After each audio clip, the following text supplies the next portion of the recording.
Hello, welcome everybody to another Paterson, Allyn Science and Ideas Hub event at the wonderful James Theatre. I'd first of all like to start by making two acknowledgements. First, a land acknowledgement, acknowledging the Gringai people of the Worimi Nation, our traditional landowners, and pay my respects to their elders past, present and emerging. I'd also like to make a second acknowledgement, and that's to our more than human world that we are so blessed to live amongst in this environment. And it's events like these where we can really start to delve in and learn so much more about our more than human world that, you know, we become blind to at times.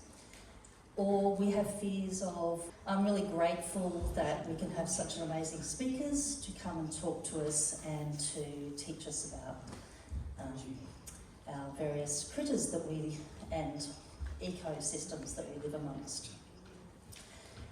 Paterson Allyn Science and Ideas Hub has been running for about 8 years.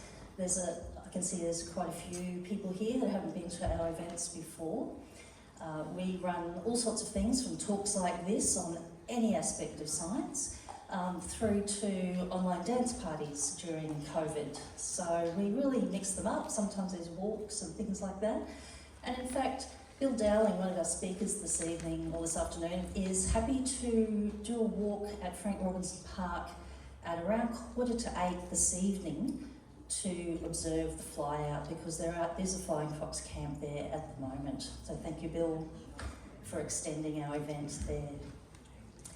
Thank you to our very small team of Science and Ideas Hubbers in the Dungog Shire here. There's only a few of us, so we're on our toes. Thank you, Libby Doolan, so much for doing a lot of work behind the scenes for this event. This event has actually been in the making over many years. With different discussions, and it's finally gelled and come together. Also, a special thank you to our tech team, Michael and Phil, today, getting all of this together. Our wonderful speakers, we have Peggy Eby, who we're very honoured to have come up from Sydney, a top researcher in all things flying foxes. I met Peggy over 20 years ago when she taught Ryan and I to count flying foxes in the Botanic Gardens, and interestingly how they fly out over the various lightways like Anzac Parade, and we've really noticed how they really fly out over things that reflect, and we can ask Peggy later whether this is true or not, just an observation, whether it's lightways over streets or watercourses where the moonlight might be reflecting. So that's a question for later. We also have Amy Rowles, with Microbats, and Amy is a local in our area, so we're really keen to find out about microbats around this area. And a few years ago, pre-COVID, I met Amy at an Anabat conference. Anabat is about recording the acoustic sounds of microbats, I believe, and I'm really hoping that next year we might have an acoustic ecology event here, and that we could invite Amy back to hear the wonderful little microbats amongst some other speakers as well. Hopefully we have Nat Blatchford from Wink in the audience, and also we have Bill Dowling, who is one of our, a very local environmental citizen of the year for Dungog Shire. So he's got a lot of experience, and he's been looking at all the different camps in the Shire over some time. So I'll just pass on to our first speaker, Peggy. And I'll just get the technology ready for you. Thank you. So thank you very much for inviting me. I'm looking forward to hearing the other speakers as well. There's a lot to be learned tonight for all of us.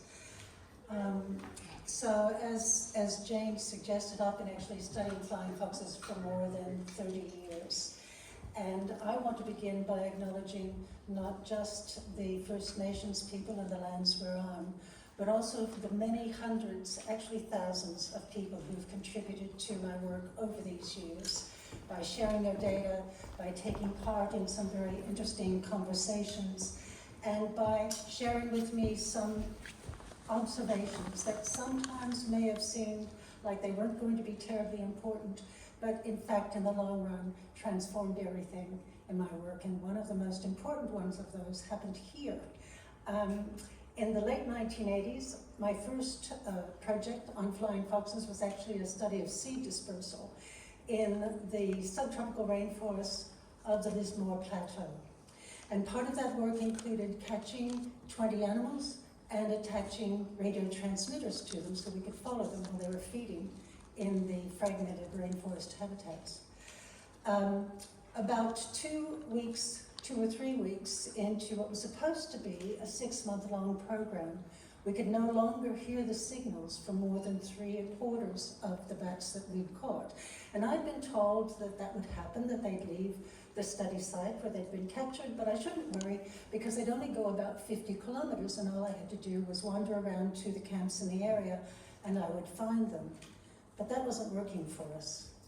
And a few weeks after that, my very good friend Rosie Salmon called me to say that she had just gone with Bill Dowling to visit a camp at Munkerai that had a spectacular flyout.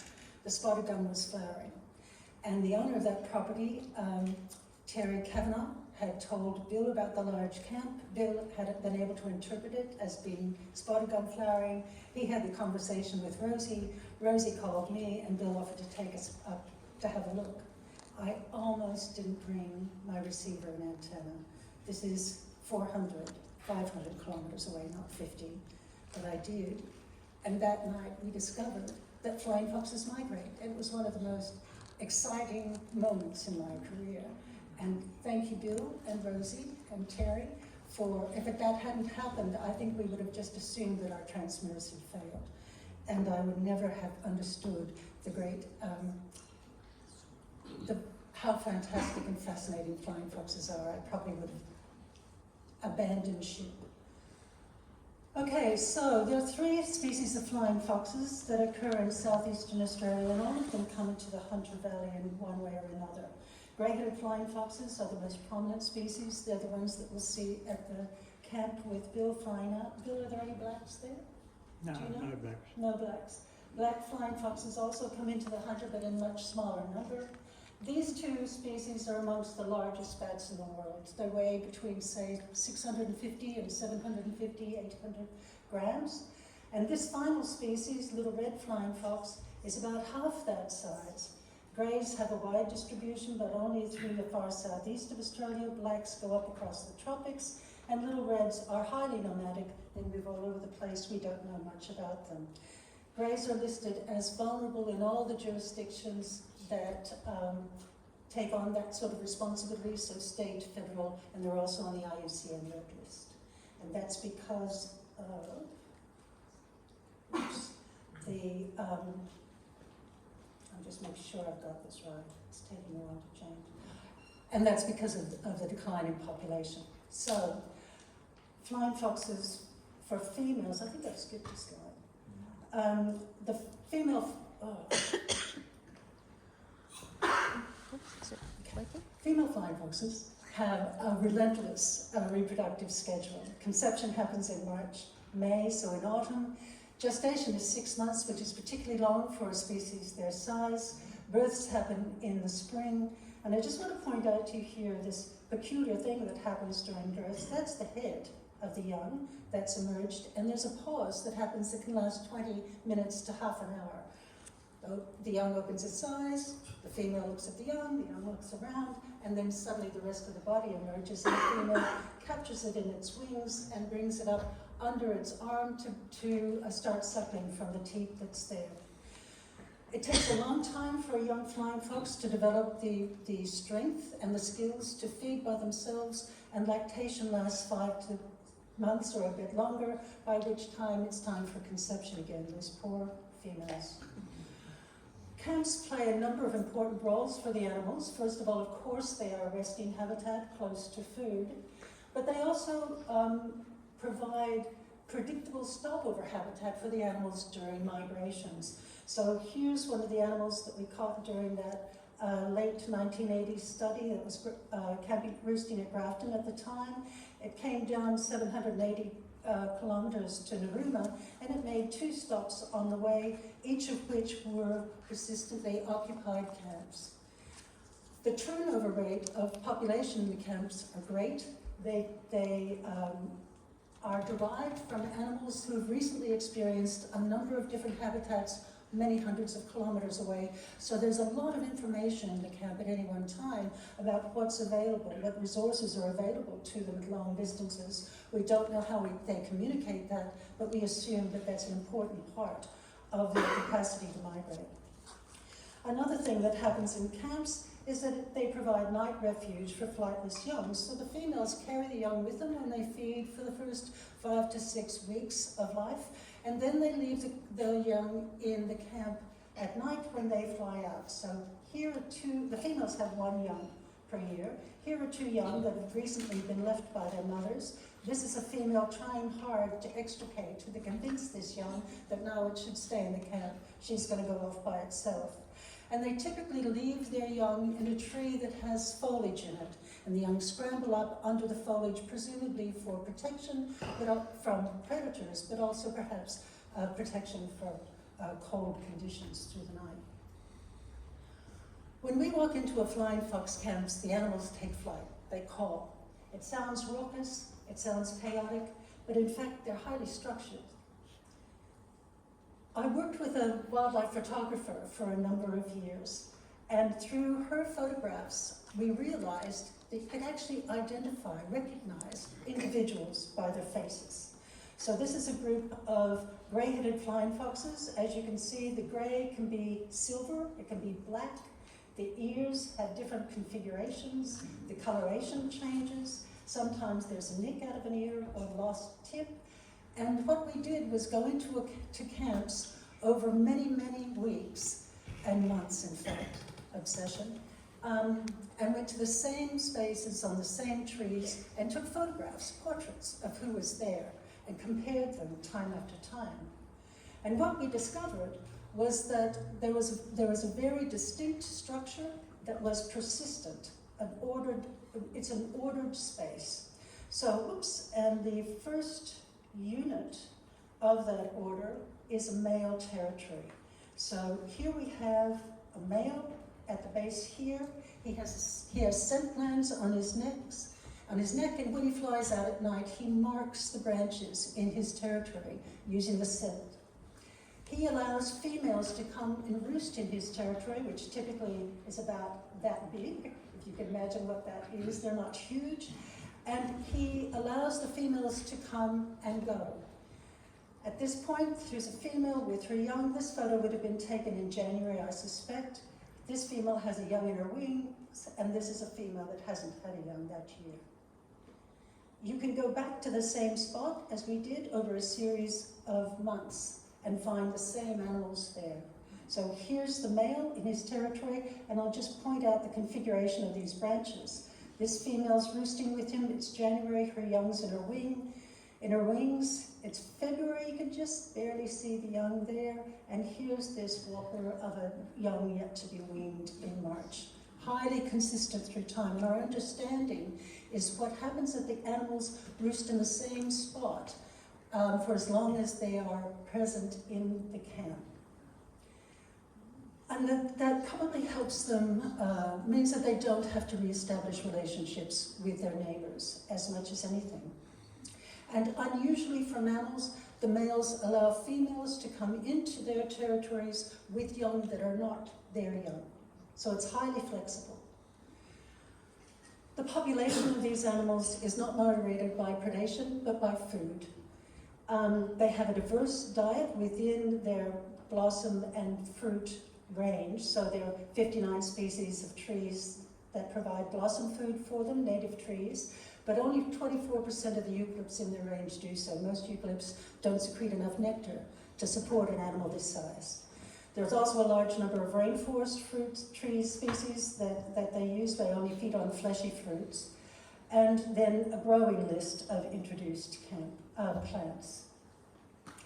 Now, eucalypts typically have specific seasonal flowering schedules. So an individual species flowers at a particular time of year, but it doesn't flower every year in any one location. And so as a result, the migrations of these animals are not regular to and fro migrations, they're nomadic. They have to be in order to follow this food, and they are remarkably adept at doing so. So we've now switched, We've now switched to satellite telemetry. Satellite telemetry is great for documenting migrations. 100 grey-headed flying foxes were captured in the Sydney Botanic Gardens at the time of a dispersal in 2012 and fitted with satellite telemetry devices. And that trace tells you where they went through that time. I don't know why this is happening. And then on the right-hand side, there's a trace from a single animal that was captured in Fraser Island in 2008. So over a 7-month period, it visited 12 different camps, traveled 1,400 kilometers while doing that, and it actually fed in 12 different species of trees as well, flowering trees, in that time. Okay. When flying foxes feed on blossom, they don't eat the flowers, they lick the nectar out of the cup, and they collect pollen on their fur. So this is a female feeding in a silky oak with obviously orange pollen and stamen, and perhaps you can see them on its fur and here on its head. Typically they wrap, it's messy. And they get a lot of pollen all over their faces. They lick the pollen off from around their mouths. They actually break open the pollen grains and feed on the protein and nutrients in the pollen. But the rest of it stays on their heads. They don't groom that off. When we catch animals, we catch them in the morning as they fly into a camp. And perhaps you can tell this is a female that was feeding on Melaleuca quinquenervia during the night. All of that yellow is pollen on its head. They collect a lot of pollen and they transport it. I'm sorry, I don't know what I'm doing. It doesn't like me. But they transport the pollen with them when they fly out to feed. Sorry? Okay, so they have combs on the fur on the top of their head has comb shaped to it, and they collect the pollen in that fur, and as they move between flowers, they are transporting, they are delivering the pollen from the tree that they were feeding in previously. They're collecting more pollen on their fur, and they move long distances. Shall I just use they move long distances? Keep it. While they're feeding. Yep. 2 seconds. Carry on. Carry on. Okay. In a moment, I'm going to show you a new technology, GPS telemetry. The great thing about GPS is that it gives you exact fixes of where the animals are at very short time intervals. So the one I'm going to show in a minute is a fix of where the animal is every 30 seconds during a night. And this will be from animals that we're feeding in Dungog State Forest and National Park, about 40 or 50 kilometers south of Lismore. And at that time, the forest red gum was flowering. There were 90,000 animals in the camp. And the individual that we're going to flip through had 8 different foraging stops that it moved to during the night. It flew 40 kilometers from the roost to its first stop, and then it flew another 10 kilometers further away from the roost during the night and stopped off at a number of sites during that time. And if you can, the other wonderful thing about the new technologies is we can superimpose the traces from the GPS telemetry. There it is. Thank you. Superimpose the traces from the GPS telemetry on. I'm just going to do that. Okay. All right. So here are its feeding areas that I was just describing to you, and just a close up here the point I want to make from this slide is it's feeding in intact forest, it's feeding in isolated paddock trees, it's feeding in a line of trees along the Wilson River as it heads back to the roost, and also in isolated fragments. So in that way, it's connecting these diverse, or trees in diverse areas to one another genetically. And if we just zoom in again, we can see that this foraging area, now this is me, not the technology, I'm sure. It's got to be me. Okay, come on. Yes, this one has a single tree. So the wonderful thing about looking at this through the high resolution aerial view is you can see the actual trees they're foraging in. The spatial error is about 5 meters. So you can actually go to that tree and identify 2 species. This next foraging area actually had 3 separate clusters of trees that were about 1.5 kilometers apart, and each one of those had several trees in it. So over the night, one night, this individual fed on 60 different trees, all of them pterodocornis, all of them flowering profusely, collecting the pollen on its head and transporting this increasingly diverse mixture of pollen and genetic material as it goes through the night. We don't know of any other animal globally that does this. 1 flying fox out of 90,000, one night out of 30. It's extraordinary, just an extraordinary service. And when the animals migrate, they actually do the same thing. They stop up and feed during those migration flights. Here's a bat that's left Harvey Bay. It's stopped off at 6, 7 different locations on its way down to Noosaville, where it spent the next day. And the last foraging stop it went to was a tree outside of a suburban house in Noosaville, and that tree benefited from that genetic material that had been collecting on its way down from intact forest. So these are unique ecosystem services. They increase the genetic variation in plants and their populations. They link these highly fragmented habitats, and in doing this, they're increasing the resilience of our plants, of the trees that they visit, to changing climate, to changing conditions. But they are very hard to conserve. It's very difficult to define the habitat needs of animals who are nomadic. And at one time of year, we come pretty close to understanding their needs, and that's during winter, spring, food bottlenecks. So I'll just run through this very quickly because we're out of time now, I think. But this is a distribution of all of the vegetation that contains habitat for grey-headed flying foxes in this part of southeastern Australia. The red indicates that. If you look then at what happens if you only take into account winter feeding in June, July, it's highly reduced. And if you then look at only species that flower once every 3 years, so the reliable habitat is this. You can hardly see it.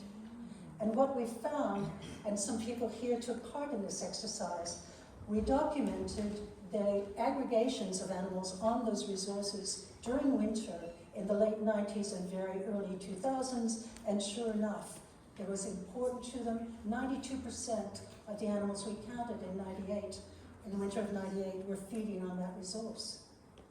However, it occurs on land that we value for agriculture and development, and this plot just shows you the steady incremental loss of these habitats in far southeast Queensland, so those areas where those large aggregations were forming. And indeed, the number of animals of grey-headed flying foxes that occur in those areas has now plummeted. The large aggregations no longer occur. So how do the animals deal with this? This is vital habitat for them. It's now lost. They don't have access to it. Like many animals around the world, they are responding by changing their behaviors. And these changed behaviors we see here. In Dungog, we see throughout southeastern Australia. They've evolved to deal with the highly variable conditions of Australia. Land of drought and flooding rain, And they go through and have, through evolutionary time, experienced periods of no food shortages, very severe. They happen once every 3 years. They can be predicted by El Nino, and they're characterized by almost absence of native food. And of course, they have an extreme impact on the animals. So reproduction fails, mortality goes up, the animals lose weight, they don't have the capacity to use torpor or to put down large loads of brown fat. Instead, they do what we do. They go in search of food, they start breaking into smaller groups, roosting near their feeding areas, they reduce the amount of energy they have to expend, and they increase their diet and start feeding on foods that aren't particularly good for them. And these behaviors are now persisting. It once was that when the food shortage finished, they all went back to their same roost. They started feeding on the food they should be eating, and now a proportion of them, every time there's a food shortage, there's a proportion of them that stay in the roosts that they have formed, that were in locations that reduce the energetic cost to them of feeding.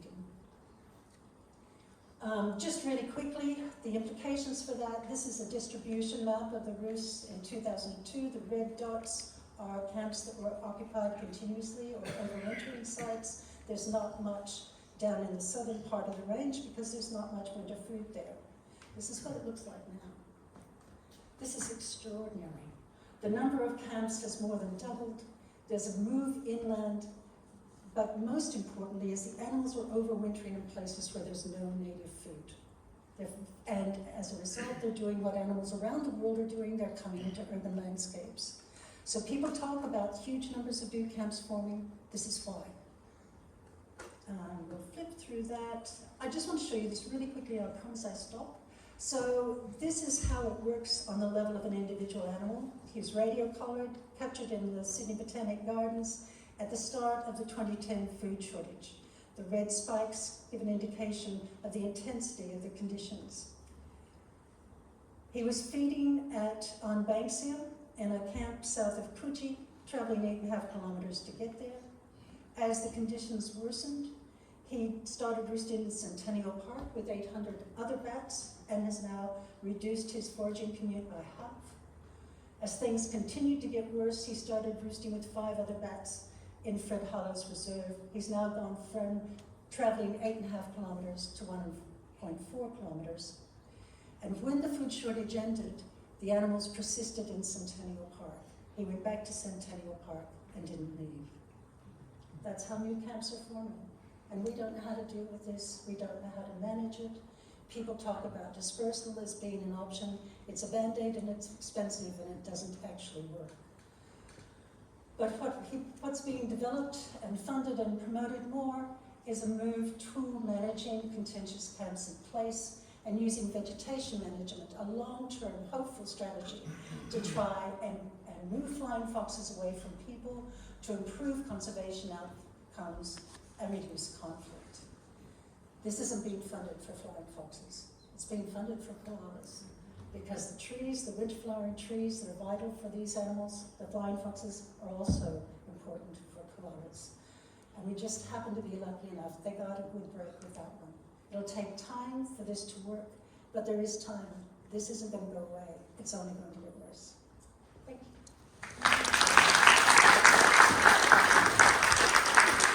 We'll just set up the technology for Amy now. You'd like to come down?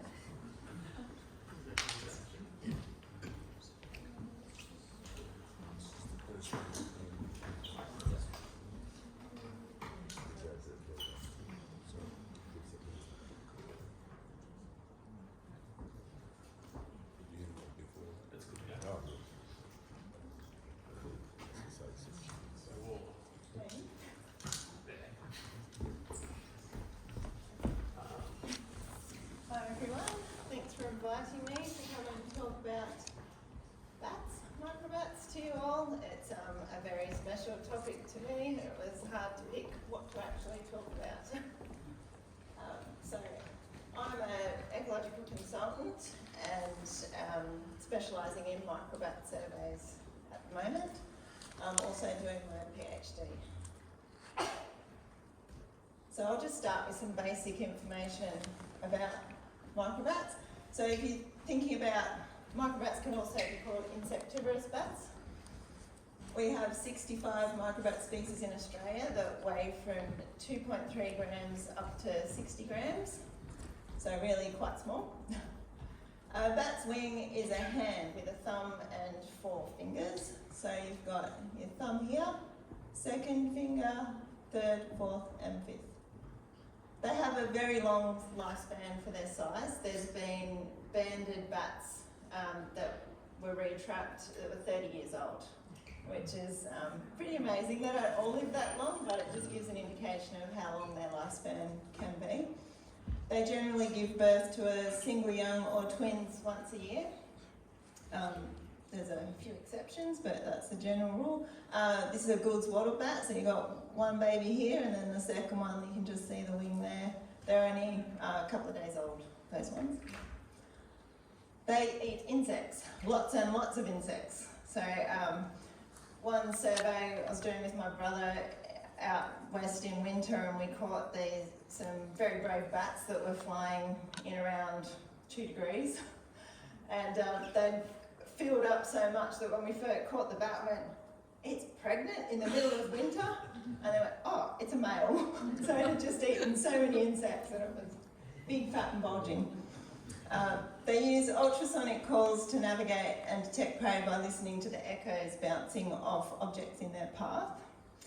And Australian microbats have had Australian bat lyssavirus detected in them, so you shouldn't handle bats unless you've been vaccinated against rabies, and should always wear gloves. And we have 22 microbats are known to occur in the Dungog Shire. So how to survey for microbats. So first of all, whoops, wrong button. Okay. So this is what the office looks like of a bat researcher. Unfortunately, my PhD fieldwork is coming to an end, so my office is going to look more like a computer screen. It's a bit disappointing, but so for trapping bats, the heart trap is the preferred method, which is a aluminium frame. It's about 2 metres high with 2 to 3 banks of fishing line hanging vertically.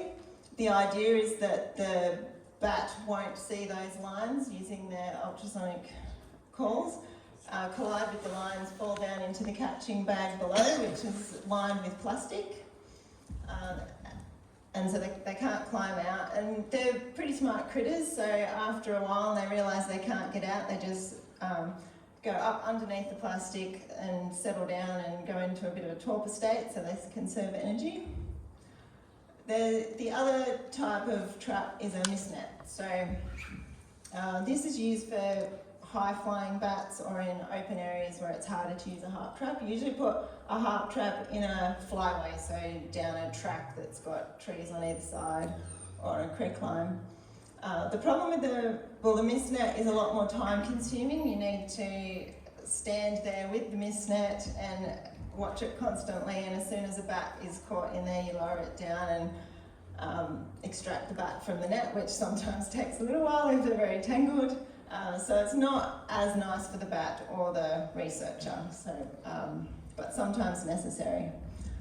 Thermal cameras are being used a bit more at the moment now that we have that technology. So this is an example where I was watching the bats coming out of a roost, and I don't know, I might be able to play that in a minute.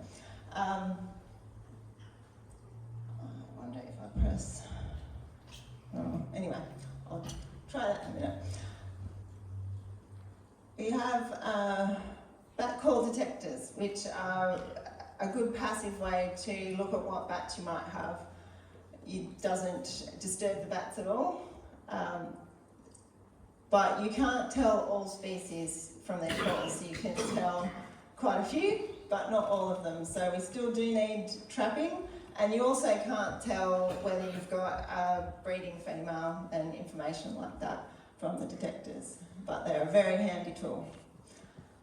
If you would like to know where a bat is roosting, and you don't know where it's roosting and you want to find out, or you want to see where they're foraging, then you can fix a transmitter to the bat and use your radio tracking techniques to try and find that roost. You might also want to be able to identify individuals. So this one down here has a metal band on its forearm which has an individual number. So if we retrap that bat, we can tell who they are. There's also microchips are being used for bats as well, and I believe someone is having a go at doing tattooing to try and identify individuals. I'm not sure how that's going. Alright, we'll see if that video plays if I press that button. Oh yeah, there we go.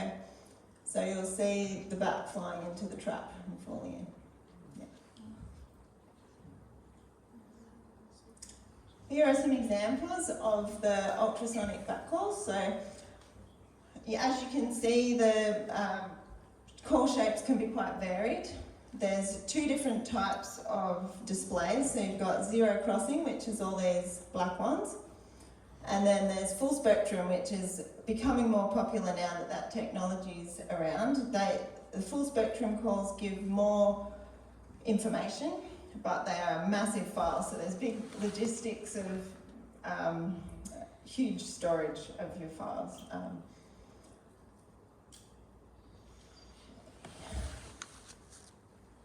So to the bats of the Dungog Shire, there's the forest bats. So there's 4 species. These are all common species that occur in quite high densities. They're very small. They're only 3-4 grams, although this one here is a little bit larger, getting up to 6 grams. You have the long-eared bats and the wattle bats.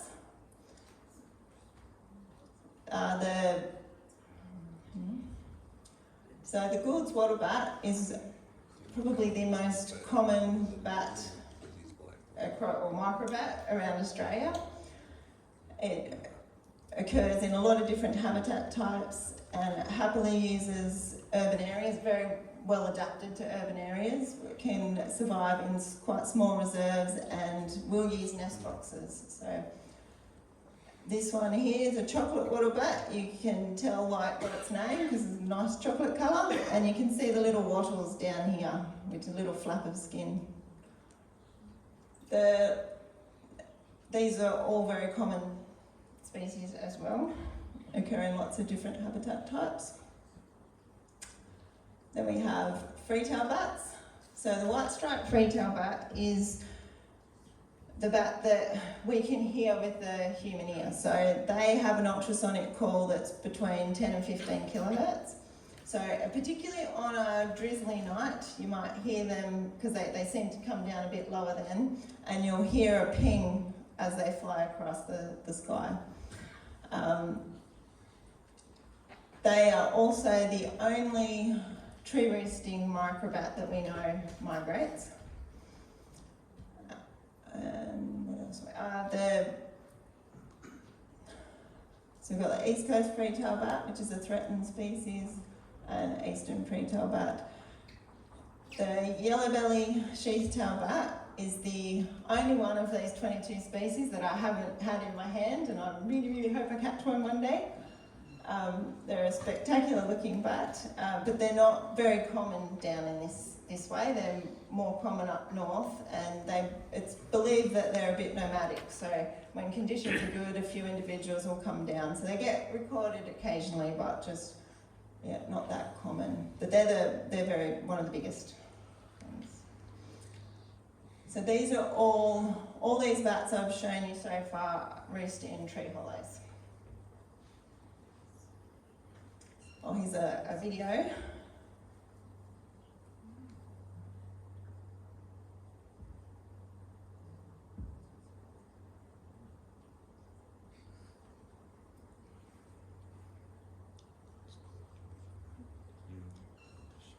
If you had sound, you'd be able to hear little squeaks, but didn't work that one out.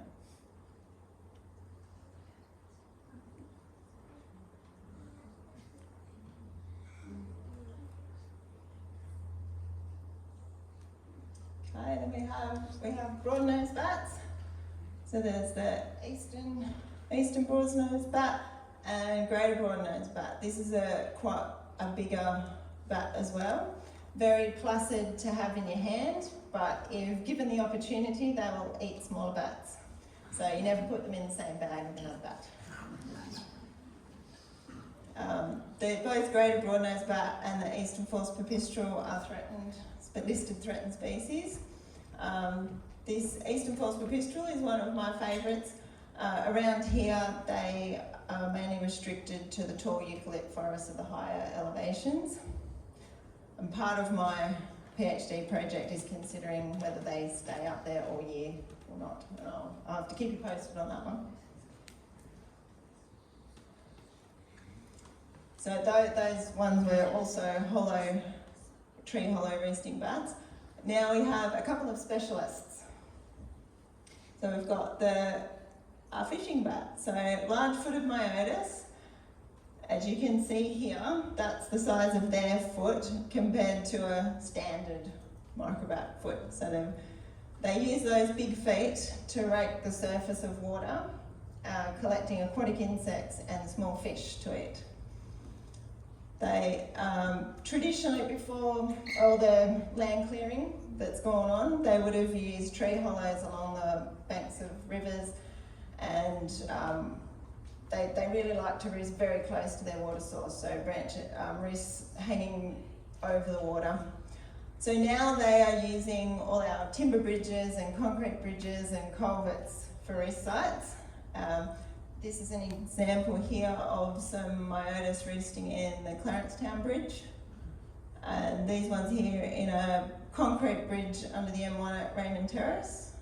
So they will have young in something like that as well.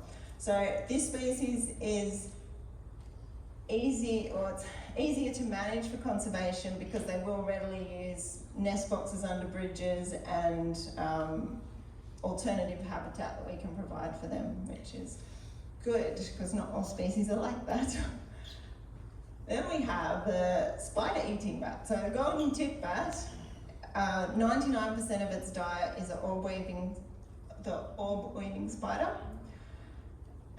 It's restricted to rainforest and your wet sclerophyll forests, and they live in yellow-throated scrub wren nests, like this here. And they truly do have gold tips. They're a very special bat. You can see their teeth are really fine needle-like teeth for piercing the abdomen of the spider. It seems that they suck out the juices of the spider, then swallow the casing anyway. And their forearms are very hairy, so I presume that is so they don't get stuck in the spider webs.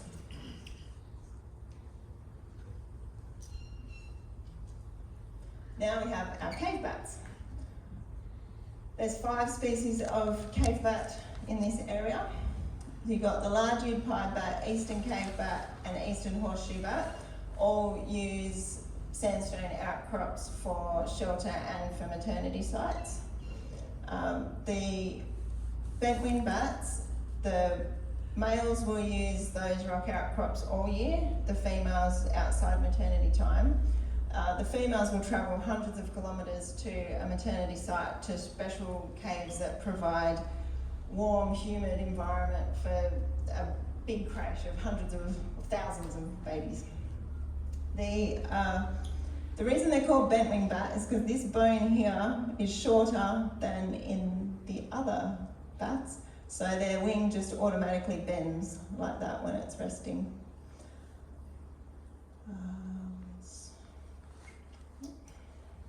There's a lot of things I could say about these bats, so if you have any particular questions, you can ask later. Okay, nest boxes always comes into discussion when you're talking about microbats. It's usually the go-to, everyone gets very excited. We can put up boxes for bats. The downside of that is that at the moment it's mainly the common species that like to use nest boxes, which is fine if that's what you're after. So we've got myotis. This is an example of myotis in a box under a bridge. So they're very happy with nest boxes. Your Gould's wattle bat, they'll use lots of different types of boxes and very happy to use them. They'll have their babies in there, so they're easy to cater for. The threatened species, you will get them in boxes occasionally. We got a couple of greater broadnose in this box, but only once. You know, maybe it was in there to eat the other bats. But the best boxes are made out of hardwood. They last a long time and they provide better thermal qualities. Any questions about nest boxes, you can ask my brother Nara, who might be here somewhere. He builds them and has a lot of knowledge on nest boxes. I'm sure that some of you are involved with the Dungog Commons, so I thought it would be good to just let you know how I went when I did a very short survey there in 2017. It was only 2 nights. And we got eastern horseshoe bat, little bent wing bat, Gould's wattle bat, white striped freetail bat, probable calls of little forest bat, and probable calls of greater broadnose bat. It's likely that there would be a lot more species using that area if you have the detectors out for longer or surveyed in other seasons as well. Now, my brother and I, Nara and Williams, have been doing a survey at Pilcher's Reserve, just a voluntary survey. Oops, wrong button. The pointer's too close to the arrows. So there's 4 species using the caves. It's been known for a long time that the eastern horseshoe bat, little bent wing bat and large bent wing bat have been using those caves for many years. But doing these recent surveys, we've also found large-eared pied bat using the area. In last December, I did some trapping just to see who was breeding there and discovered that the eastern horseshoe bat has a maternity cave. There was approximately 200 bats left that cave, so that's quite nice. There were a lot of male little bent wing bats and large bent wing bats, a few non-breeding females and 1 pregnant female that was presumably still on her way to the maternity cave. So all in all, there was more than 1,000 bats exiting those caves last year, so we're looking forward to doing more surveys this summer to get a better idea of numbers and what's going on. So we're doing a study to look at the use of Pilcher's Reserve by the large-eared pied bat. We're going to hopefully trap some individuals, find out whether they are breeding in the area, and if so, radio track them and try and find where their maternity roost is.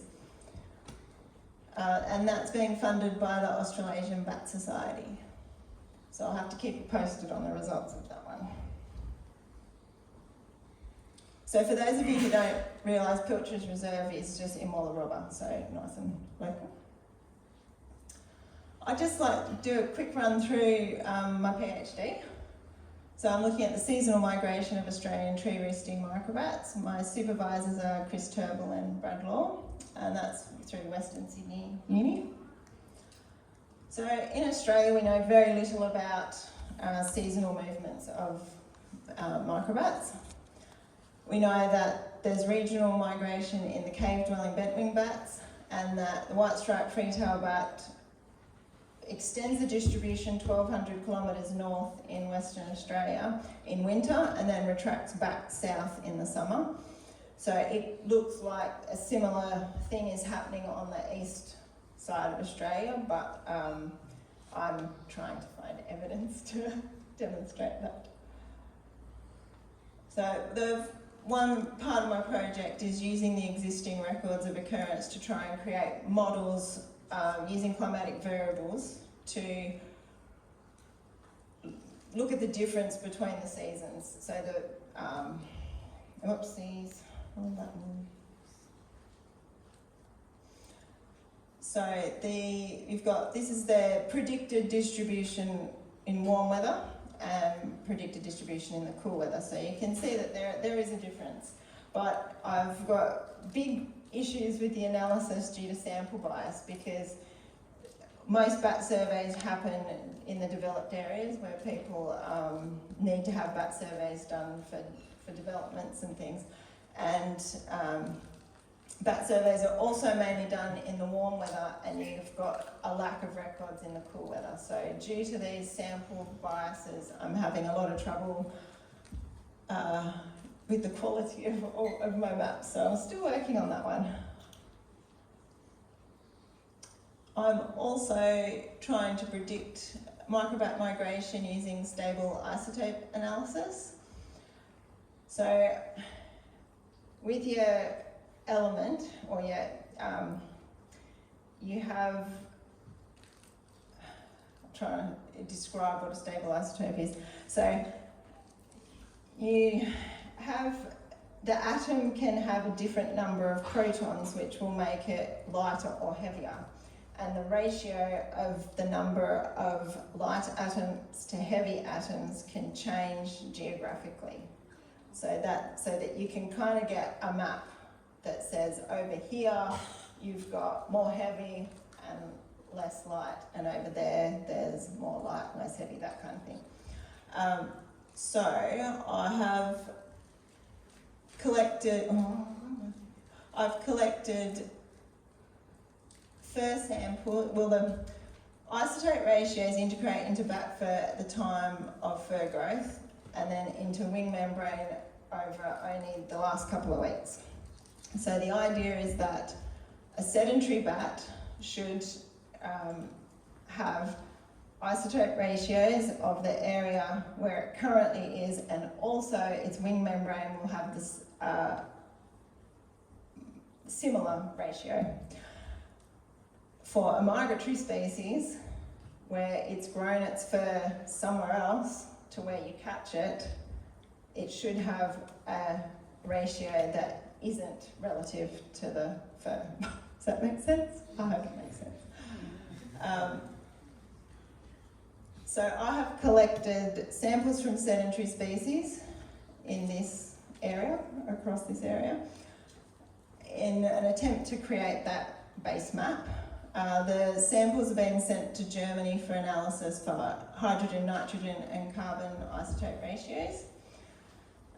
And then I'm going to create an algorithm that predicts the location of where the fur was collected from the sedentary species, then use that algorithm to predict the origin of migratory bats. So when I managed to catch some bats up in this area that presumably were only there in winter, so it remains to be seen what I find. And the third component of my project is to look at seasonal change with elevation. So I put bat detectors and temperature and humidity data loggers at low, mid and high sites in Kosciuszko National Park and in the Barrington Tops area. Some of the people here have had detectors in there at their place. I've put all of that data, which is hundreds of thousands of files, through a software program that automatically gives them an ID. It's not perfect, but it's not possible to go through that many files by hand. So we're giving it a go. And then I will use mixed effect models to see what's going on. As part of the elevation study, I did a marker capture study in Chichester State Forest. So a previous long-term marker capture study demonstrated that a large proportion of the microbat community remained resident from year to year. However, seasonal residency was unknown. So we sampled in each season to examine whether these bat populations remained stable throughout the year and whether individually banded bats remained resident, indicating sedentary behaviour. The 5 common species were recorded and recaptured during all seasons, indicating year-round occupancy, but the recapture rate varied with season and between species, as did the capture proportions. So you can see that every species did something different throughout the year, but the most notable thing was the almost absence of cumulus in the breeding season. So they pretty much left the site. There was only a few males left.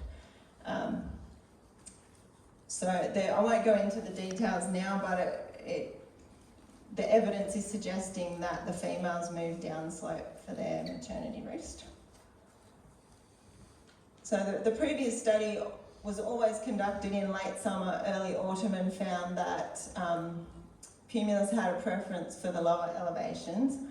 But then my seasonal surveys found that this species had a preference for higher elevations in winter. So it kind of demonstrates the need for seasonal surveys to better understand the requirements of a species. So say Pumulus isn't a threatened species, but say it was and you were desperately trying to conserve it somewhere and you're looking at where it's occurring in that area and you say, okay, we will conserve this area because we surveyed them in the warm months and that's where it occurred. We'll conserve that, we'll develop over there, but if they need it over there in winter to survive, you've kind of got a problem. So I'm just, trying to encourage more seasonal surveys. For those of you who'd like more resources, there's a field guide. Oh, not again. No, now it's gone. Well, there was 2 books. There's a field guide to Australian bats, and then the other one is a fantastic book that just gives an overall picture of Australian bats, full of lots of great photos, written by Greg Richens and Les Hall, who are no longer with us, which is very sad. Yeah, so that's that one there. Here we go. Yeah, so I recommend this book if you want to read about, Australian bats. And now I have to thank many people for their help with my PhD and other projects. I won't read them all, but there's some people in the room, and my kids have learnt how to put a heart trap up and down in less than 10 minutes. And also I received funding from quite a few different places as well. Thank you.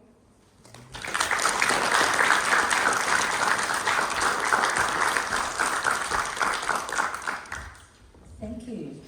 Now just get the technology working again. We'll swap. This time we'll go to Bill Dowling to look at the local situation of flying foxes. It's good to see all the faces in the audience there. I know some of you, some I don't, but welcome anyway. I guess if you're looking at Dungog Shire as one unit, we have 9 known camps within Dungog Shire, but in the surrounding areas, the Mid-Coast, Maitland, Singleton, we have another 9 camps. Some of these camps are historical camps. They date back many years, and if you look at some of the historical records in the early newspapers of 1840s, 1850s, there were lots of flying fox camps around then. Sometimes they had what they termed as extremely large numbers. The skies were blackened at night time when they flew over, and the noise was like steam trains going by. This is one of the descriptions that are in the records. I guess if I start with a camp that Peggy mentioned earlier, the one up at Muckerai. It was an extremely large camp there. We estimated that there were probably in excess of 200,000 flying foxes in that camp. There's only been one other time when we've had that similar numbers in the Dungog area, and that was at Tokal a few years ago. And once again, we estimated over 200,000 individual bats were in residence at that camp. Both of these camps corresponded with mass layering of the spotted guns, what was Eucalyptus maculata, it's now Corymbia maculata. And this mass flowering occurs certainly not on a regular basis, but every 10 years or so, and somehow or other the Flying Foxes get to know that there's a mass flowering in the Dungog area, and they come from everywhere. Talking about individuals travelling long distances, a couple of years ago we had a camp over at Gresford there, and there was one individual that had a radio transmitter on board. She had been banded with the transmitter down in Bairnsdale in Victoria in November. She travelled up through Sydney, or the south coast of New South Wales, Sydney, Newcastle, and ended up over in the Gresford camp in February. As if that wasn't enough travelling, she and others were travelling from the Gresford camp right away up past Scone, up to the northwest side of Barrington Tops, in a straight line. This was over 80 kilometres that she was travelling every night. There was a flowering of the white box up there, and this is what they were going up for. But it just goes to show how mobile they can be. Speaking of mobile species, we do get the little red occasionally around here.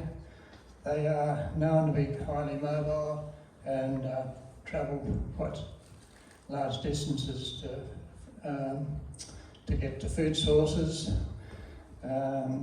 We had one lot once again down at Tokal. We estimated 20,000 there, and within 2 days they left Tokal and arrived up in Grafton on Susan Island, the camp up there. We are pretty certain that it was the same group of 20,000, but just gives an idea of how mobile they can be. I'll just go through the camps that we know of, and I might ask too that if anyone knows of any other camps around, if they could let us know, much appreciated.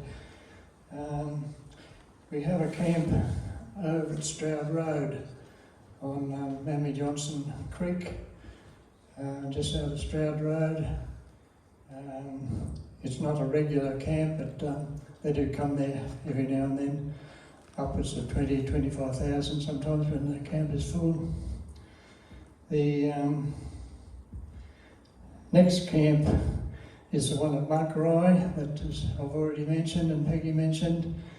This is an interesting one because it was situated right up on the top of a rainforest gully, quite some considerable distance away from any water sources, and for some reason they abandoned that camp and at the same time set up a new camp out here at Karrawiri Creek, at Main Creek. That camp is still being used, not at the present time though. Coming back down towards Dungog, we do have a camp being used out here at Frank Robinson Park, just on the edge of town out here. It's a new camp. We estimate that there's probably 10,000 there for daytime, and if anyone's interested tonight, if we get time, I'll be happy to take you out there and show you the fly out. It's quite spectacular.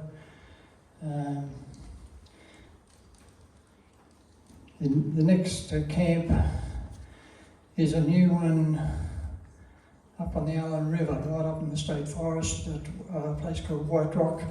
It's the furthest up the Allyn River that you can camp.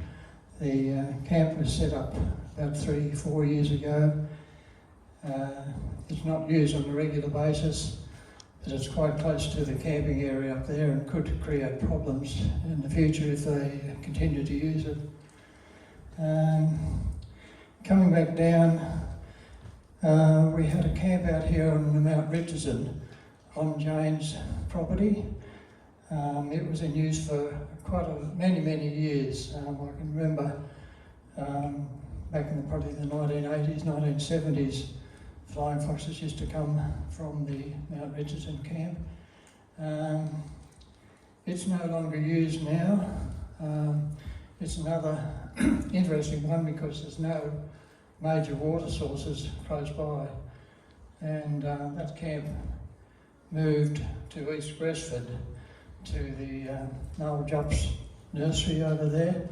They're on the Allyn River. They do sometimes bother his nursery, and I think at times he'd like to see them all gone, but other times he appreciates them being there and accommodates them, and everything's okay.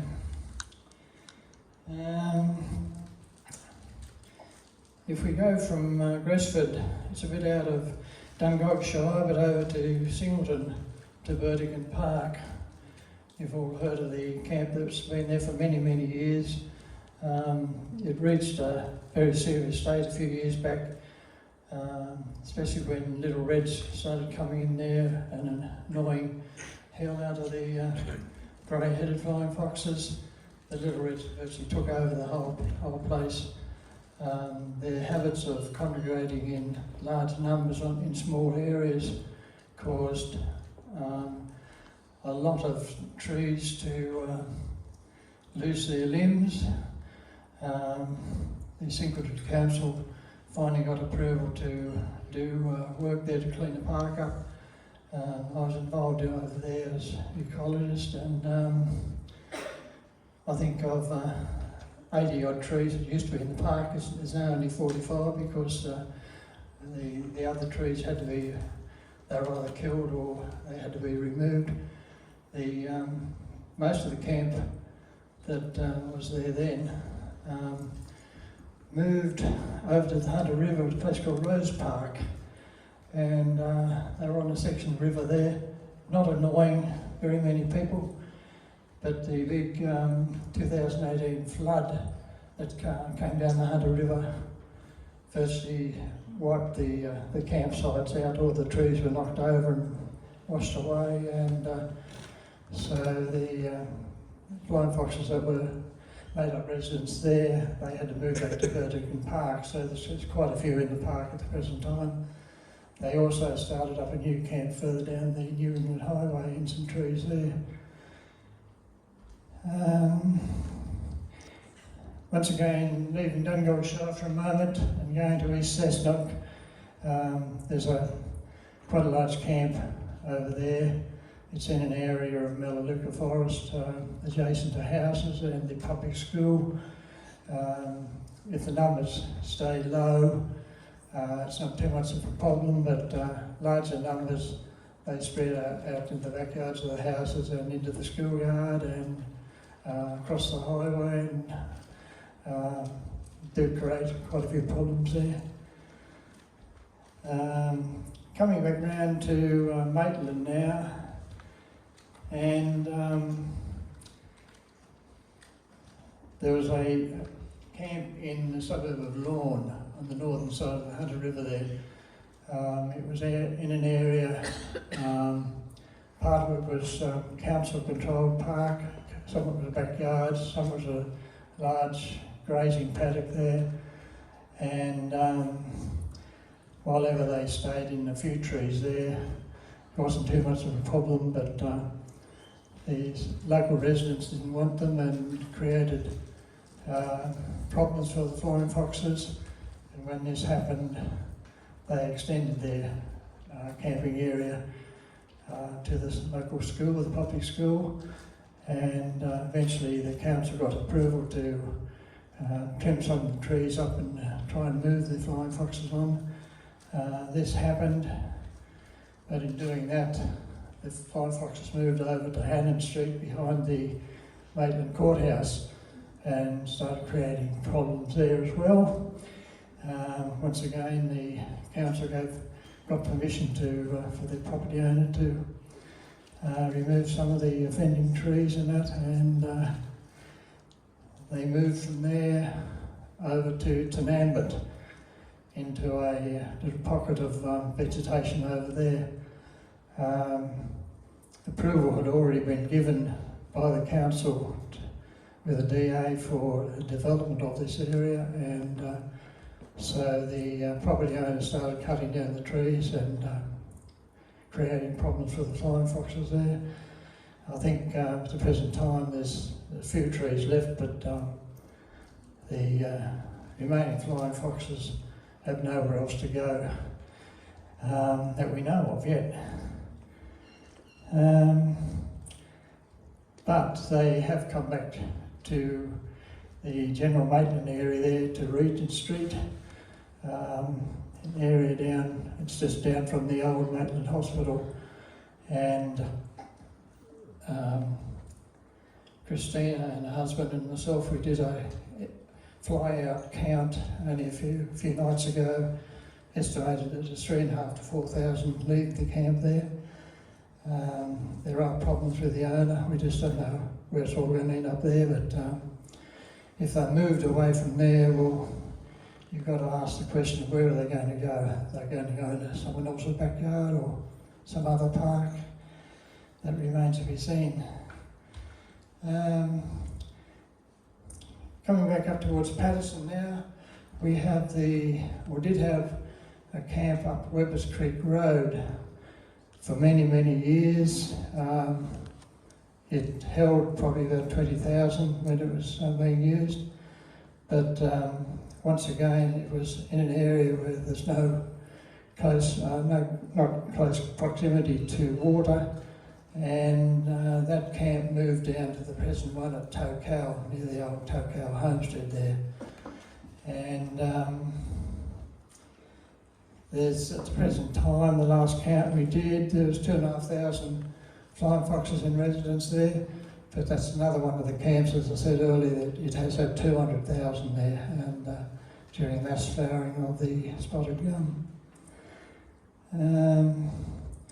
If we go across to Clarencetown, a few years back, they set up residence in the camping grounds at Clarencetown. Created quite a few problems there. I'm not sure how they moved them on, but most of them moved up to a site further up the Redditch River at Glen William. There's about 3,100 grey-headed flying foxes in residence there at the present time.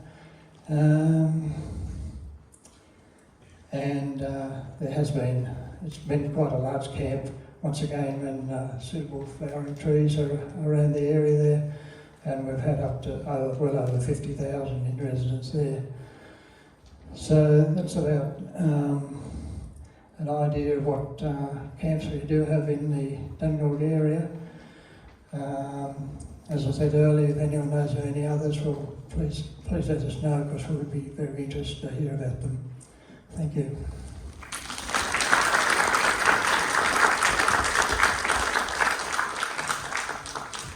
Thank you. Libby, are you here? So unfortunately, we don't have Nat Latchford here at the moment. So Libby will just give a little talk about what's happening with Wink and caring for.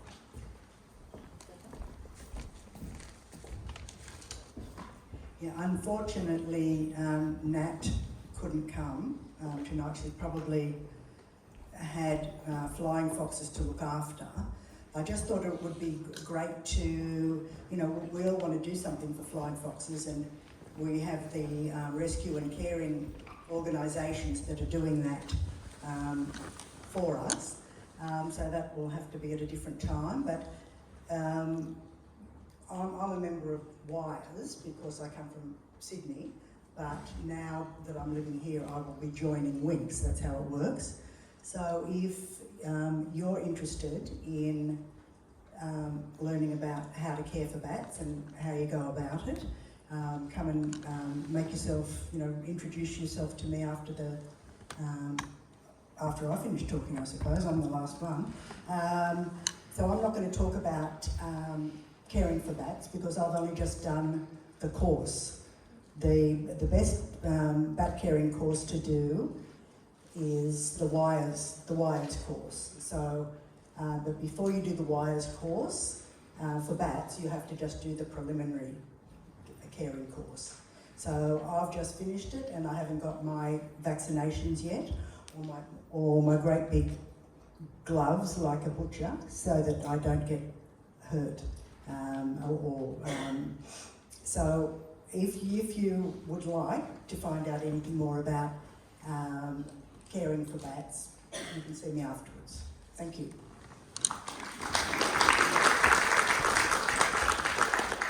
Okay, could we just call up Peggy, Amy and Bill just briefly up to the stage and have a few questions? Hi. So my question's for Amy. We have microbats in our eaves, which are dead cool. What is the best way for us to go about identifying them? Book? It depends whether you can have a good look at them or not. So probably the first step would be, or say if you really wanted to know, someone like me could come and put a detector out, be a first step to see what calls, and then you don't actually disturb them. So that's the first step. If you can't tell by the calls, then you might, we could tell you what they are. But if you can get a look at them, then more than They're very likely, fast, just saying. yeah. It depends on what the roost is like. Sometimes you can see them tucked up there, but sometimes you can notice if they've got the big ears, so you know it's a long-eared bat if they've got the really big ears. Sometimes the colour can help you, but Okay, so try and get a photo or something. yeah, if you can't get a photo, Yeah. then recording the calls. But yeah, you can talk to me about that. And are we okay just to leave them as is? Like we Yeah, Quite if you're happy happy with with them there, leave them there. They like using buildings. we just turn the lights on for them so they might get more moths. Yeah. Yeah. Thank you.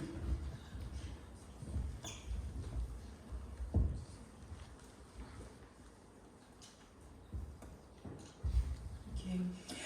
My question is for anyone who can answer it. We have large Moreton Bay fig trees around our house and the bats all come when they're fruiting. You've talked tonight a lot about the blossoms. Do they just sort of eat what's available in the season, or do they need nutrients from all different things? Or, yeah, they seem to have a very wide variety of food. Yes, that's right. They do have a wide variety of food, but they can feed continuously on figs as well. So I think that before we started this broader studies of the animals in the bush, people thought of them as being mostly urban feeding animals and feeding on figs, because that's what we saw, so that's what we knew. In the telemetry studies, there have been individuals that fed on nothing but fig, and I actually did do the seed dispersal study. And in that study, there were individuals that fed on nothing but figs for the entire 6 months of the time we did the work. So I think that it's complex, if I can just say that as a single word to start this. But there are some animals that are sedentary, that are perhaps resident in an individual camp, if there's a sufficient diversity of food around it, such as there is in the Lismore Plateau, of native food, and they remain in that site. And some of those individuals feed on nothing but figs, others feed on a range of food as the year progresses. They have some clear preferences. They definitely prefer eucalypt blossom or melaleuca blossom. When they're feeding on anything else, they will leave that to move to the blossom.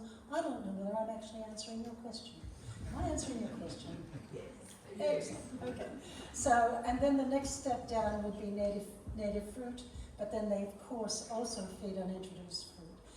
Interestingly, they don't feed in commercial crops if there's blossom available to them. They fly over the commercial crops to feed on blossom. So part of what we see is our own, we have caused, and we need to take into account the amount of food that's available to the animals, given how mobile they are, over a very large distance, before you have any understanding of their preferences and why they're choosing to feed on a particular species. I have a question for anyone who might know. Hi Amy, I met Amy when you were, under 20-year-old I think. So hello again. And my name's Nikki. My question is, so these bats are so important to our ecosystems, and there's so many pressures on them, and when they congregate in those big groups, it becomes a problem. Is there any sort of overall planning, or I know this is probably what everyone is hoping for, some sort of overall planning at, I think even state, national scale that can help protect these bats so they're not just getting pushed from here to there. And I know you're planting, but that hopefully that gets happen in time. But yeah, is that happening? Is there some sort of safety for our bats in the future? I'm going to answer for flying foxes, and then I'll let Amy answer for microbats. And Bill, of course, has had a lot of experience with this too. I think Bill described this description of what happened at Allyn and Lakeland sort of says it all. People want an immediate fix. They want the bats to be moved on, but moving the bats on has its own problems. If you think about this not in terms of the roost, but in terms of the food, the animals want to be where that food is. It's become, urban landscapes have become increasingly important to them. So actions that actually push them out of an established roost or prevent them from returning to that roost site in the morning are actually just transferring the problem to someone else. There's so much evidence to say that. But we don't actually know how to manage this. The message about dispersals has got through. Council, local government areas tend not to any longer approve of those, state government either. But the problem is then that there needs to be an alternative to help the people who are impacted by the animals. And we aren't great at that. People are looking hard to develop new ways to protect the flying foxes and alleviate the conflict at contentious sites, but I can't say that a great deal of progress has been made. There are calls for regional and statewide policies. They sometimes are effective, they aren't always effective. It depends on the amount of pressure that's being brought to bear at a particular site. Can I say that there are a lot of people of goodwill who are working toward it, but we're not there yet.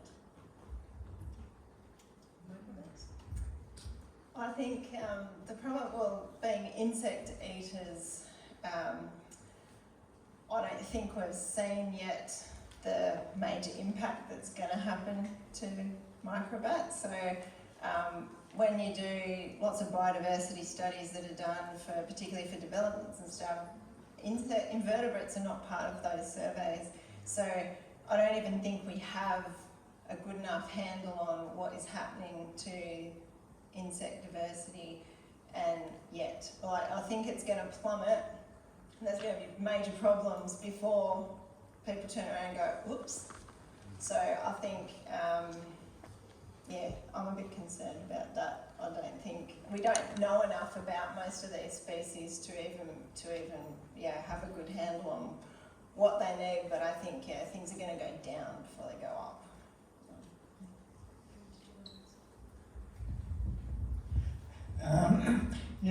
Referring back to the camp at Lawn a few years back, my wife had a shop not far away, so I was able to watch the bats all day long if I wanted to. And it was interesting then that Peggy has said that they are a very important aspect of the environment, to be spreading the diversity of native plants and that. But one particular bat at this lawn camp, during the day, didn't matter what time of day, 8 in the morning, midday, 3 o'clock in the afternoon, you'd leave the camp, fly about 20 metres into one of the palm trees, one of the introduced palm trees, and was eating the fruit. It would take the fruit in its mouth, fly back to its campsite and eat the fruit and spit the seed out. And I think this is what is happening too. Besides spreading native plants, there's also the possibility that the flying foxes could spread introduced plants as well, which we don't want happening, but there is a push, I think, in some of the local government areas to ban some of these plants from being even planted in the first place. So that could be a good thing to do.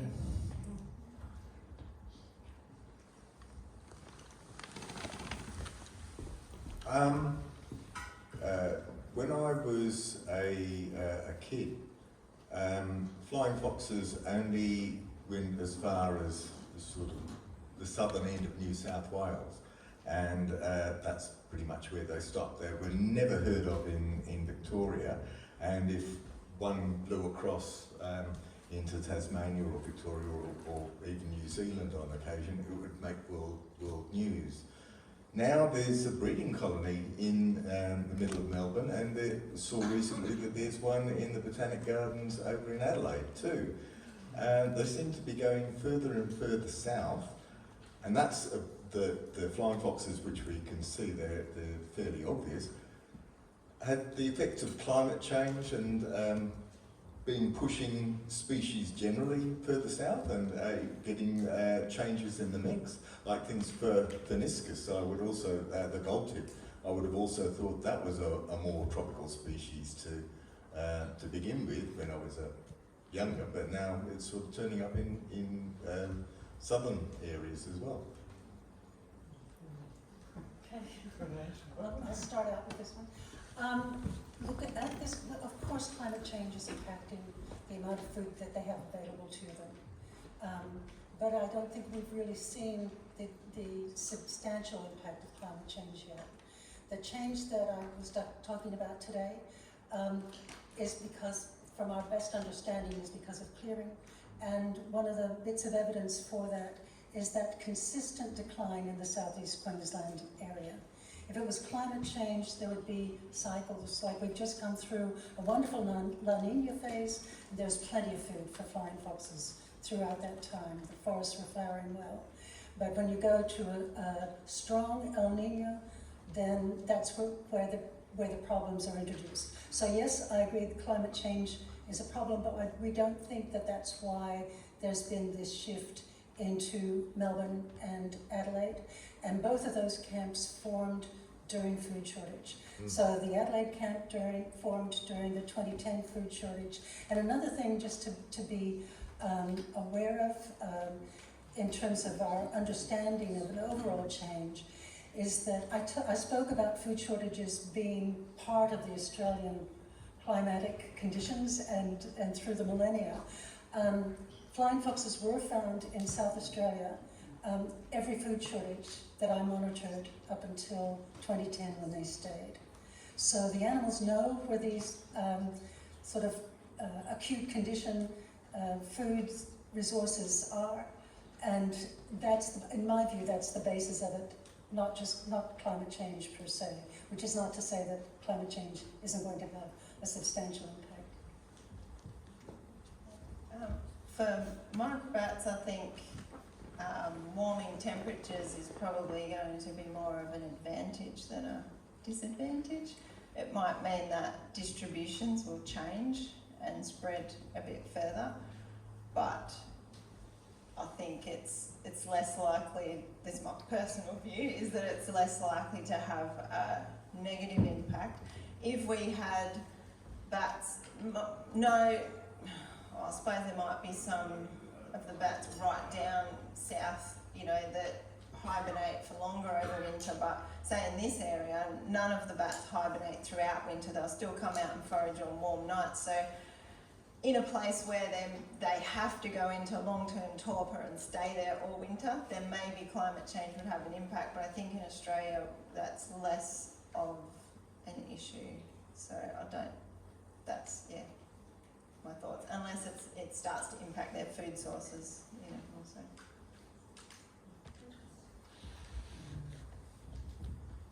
Yeah, just an interesting thing I've noticed this current season. Where I live, we've got lots and lots of silky oak trees. Normally they're massive flowers, and you go out at this time of the year and you'll see hundreds and hundreds of flying foxes on them. this year I've been able to count on one hand the number of flying foxes that come in, and an examination of the flowers, they're very, very dry. They've got hardly any nectar in them. The flying foxes somehow know this and don't come, they go somewhere else. Whether this is a climate change factor or what has caused the lack of nectar in the flowers. But I think Peggy wants to say something. I'm sorry, you finished. I thought you were finished. I'm sorry. This is a food shortage. We're in one now. That's what I want to say. Yes. So flying foxes in southeast Queensland and far northern New South Wales are feeding on green avocados, and some of them are feeding on the ground. And there's a spike in the number of animals that have come into care with wildlife rehabilitation groups, and that's working its way south and inland too. So part of this is about the drought, I think, and about the climatic conditions and that impact on nectar flow and probably initiation, budding, or flowering too. I mean, we don't know that much about reproduction in eucalypts and related species, but yeah, we're in a food shortage now. I have a question for Bill. It was interesting on the map you had of the Shire and where the known camps are. So I live on between here and Gresford, and so as a bat flies, say 5 kilometres from the Mount Richardson bat camp that is no longer. And when I look north and northwest from our property, there's a lot of vegetation, but that was very big. That was not, there were no bat camps in that whole part of the map. So they all seem to be concentrated around where there was quite a lot of housing. Yeah, this is interesting. I've been asked the same thing myself, why a lot of these new camps that are being set up are adjacent to or within townships, where they create problems with the local people. I don't know the answer. I think all the camps in this area that have been set up recently have been set up near towns and people. There's been no new camps out in the middle of the forest. Yeah, interesting. Can I ask you a question, Peggy?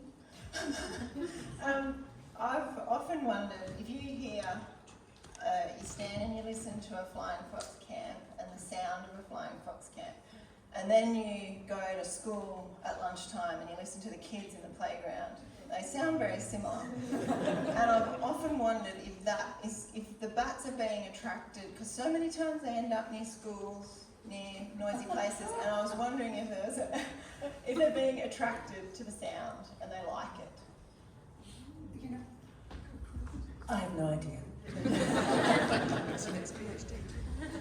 It's interesting, this new camp that's been set up out at Frank Robson Park here in Dungog, it's right near the railway line, couldn't get any closer to the railway line, and the associated noise of trains coming and going at all hours of the day and night. So there's plenty of room further upstream or downstream, plenty of trees where they could have set up camp, but no, next to the railway line.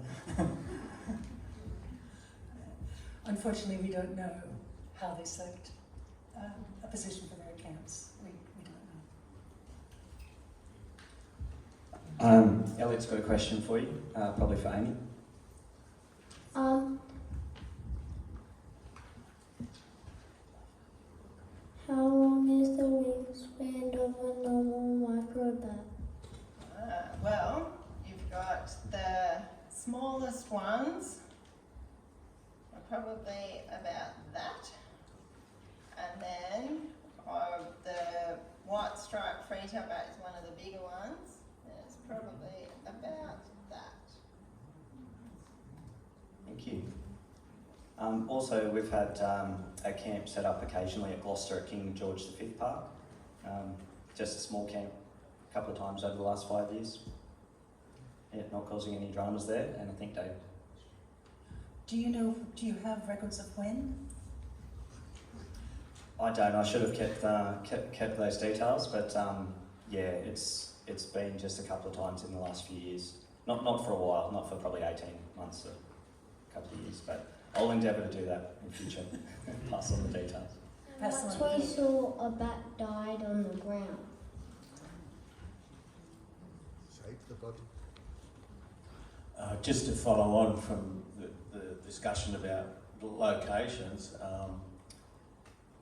where you find people or towns is often on rivers. Is it the connection with the water source and the need of the camps, the bats to have easy access to water?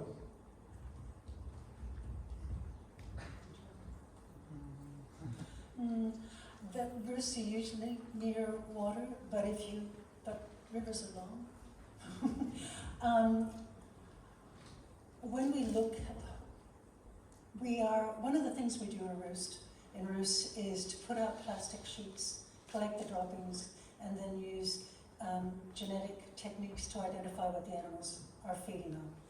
And we've started doing that in some urban landscapes, as well as some traditional camps in traditional areas and more rural situations.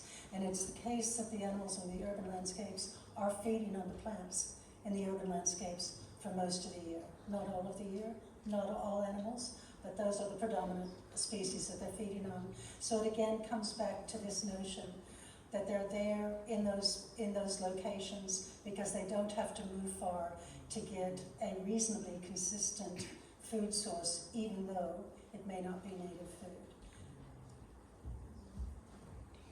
I have to go around over here.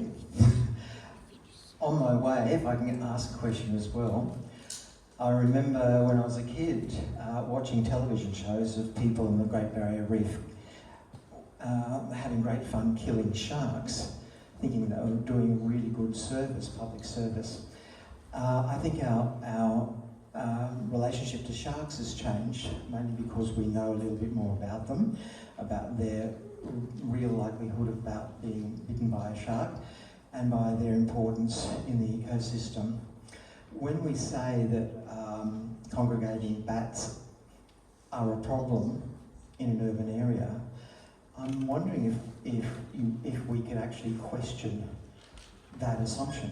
I mean, how much of a problem are the congregating bats really? How many people get sick, for instance, in Australia in a year from grey-headed flying foxes? What is the size of the real problem health-wise?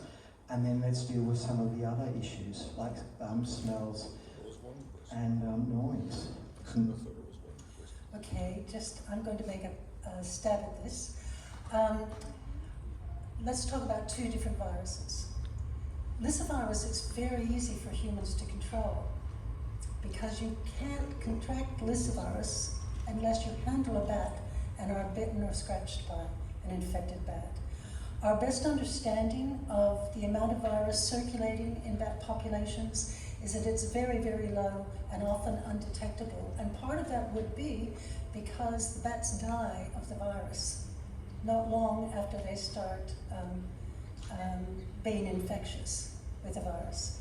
So this virus is easy to control, you just don't touch a bat. Hendervirus is the other virus that people are concerned about. Large aggregations of flying foxes are protective against hendervirus. And we have 25 years of data to say that that's the case. So you're more concerned about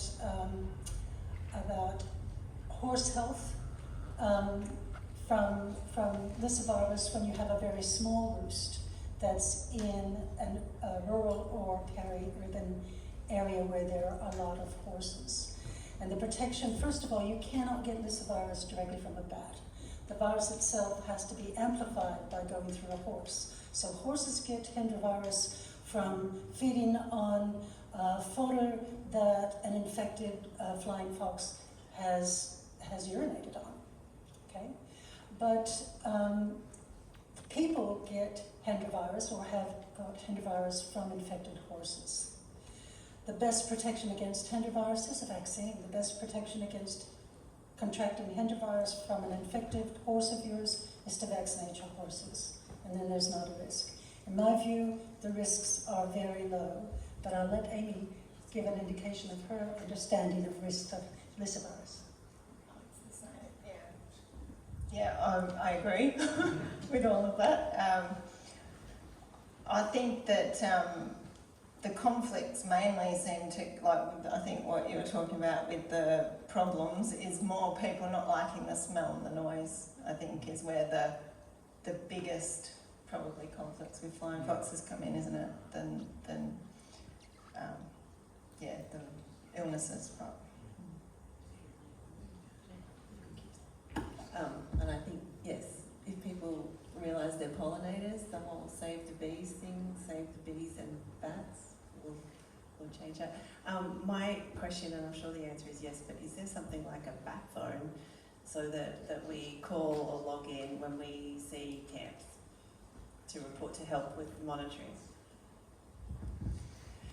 Actually, I don't know of a bat phone, but there is the Australasian Bat Society, and there's a website for them, and you can log it there.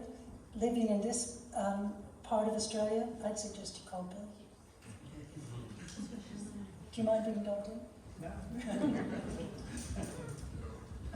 I'll just add to that local governments also contribute monitoring data to the state government, and local government has, your local government, with the help of great ecologists in your area, have got a local flying fox camp management plan. So you could contact Bill if you're in Dungog, you can contact the Australasian Bat Society. The one over in Gloucester is known to the New South Wales State Government, and if you contact your council, there's somebody there who will receive that information and pass it on as well. So there's a number of different points in which you can contribute information. And because I'm a recent employee of the New South Wales State Government, I'll just say that there's a lot of information about flying foxes and living with flying foxes and management on the website there as well. Yeah. I've only got time for one more question. This will be the last question for the night. I hope this is a good one for everyone else. I'm just curious, the two main categories, microbats, flying foxes, they're really different, like in terms of their diet and their niches, but they're still bats. When did they actually split evolutionarily, and is there anything cool you can tell me about that? I thought you were going to ask a good, easy question. That's not fair. Look, flying the historic record, we don't know. There are a lot of people who, again, this is a question a lot of people have worked on for a very long time, but there isn't a resolution, and one of the problems there is that there's hardly any records of megabats, flying foxes, in the fossil record.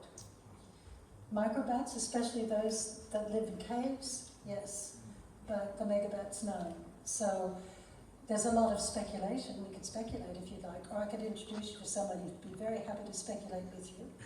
But we don't actually. Give us the best speculation. I don't. Which one came first? I have no. I'll put you in touch with Sue Hand. You can talk about it. I actually don't know what the current thinking is on it, aside from we don't know. Sorry. I knew someone was going to ask a question about that. I was like, I don't know. Okay. As I was wandering around, I was asked by some people about potentially going and having a look at the flying foxes. So before we finish, I'd like Bill or Jane to maybe explain what you have organised.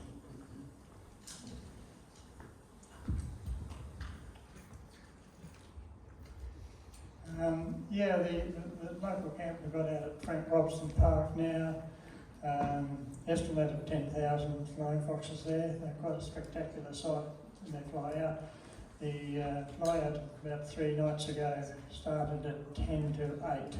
So if anyone's interested, we need to get out there about 7:45 and see all the preliminaries that the flying foxes go through. They have a quiet period and a noisy period, and before they start sending out scouts around to see which way they're going to go for the night. So if anyone wants to come along, just come and see me some stage, and we can organise it. Just before we finish, we do have some resources on the green table over here, and if anyone would like to find out more about flying foxes or microbats, we can pass the details on, or if you'd like to be on the Science and Ideas Hub email list for future events, Libby's putting pen and paper over there. Also, I put up this slide of the Flying Fox Management Plan that the Dungog Shire Council has on its website. I couldn't find a really direct link, but if you just Google Dungog Shire Council and Flying Fox Management Plan, you'll find it there. There's quite a lot of information in that management plan, and includes the various sites around the Shire and information about the 3 key species of flying foxes, etc. So finally, if you could put your hands together, and thank you so much.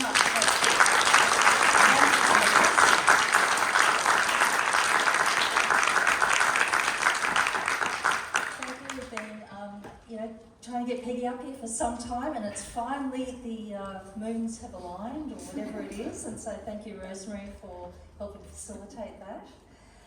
Thank you, Amy, and we hope that as a local we'll find out more and more as time goes on, and also certainly the acoustic ecology, and certainly Bill for your amazing work that you've been doing in this and so many other fields in our Shire.